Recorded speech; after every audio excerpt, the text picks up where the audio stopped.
това усещане за влюбеност, което имаме всички в началото. Ще ви кажа откъде идва това усещане за влюбеност. Какво мисля аз по въпроса. И така. Какво е slow секс? Обратното на това, което ви казах. Като при него малко се прави, малко се действа, много се чувства.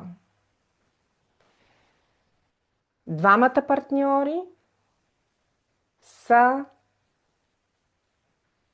има такива в Германия курсове даже за бавен секс, застават в една поза и почти не се движат. Основното при този вид контакт е да чувстваш другия,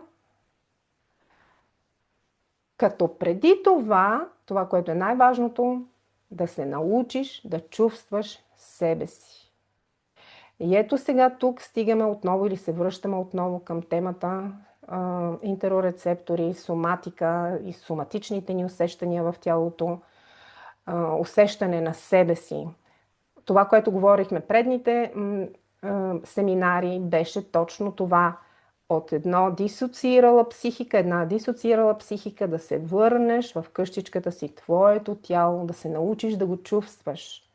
А когато правим бързият секс, този като фастфуд, може да се сравни, бързият секс, когато го правим, там няма свързаност на всеки един от партньорите най-напред със самият него си. Няма я тази свързаност.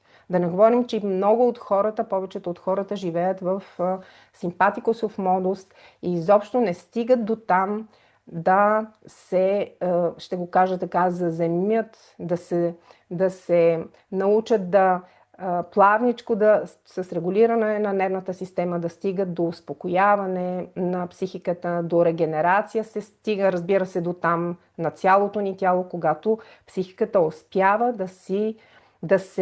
да слезне меко, така ще го кажа, на парасимпатикуса. Това го говорихме предните семинари.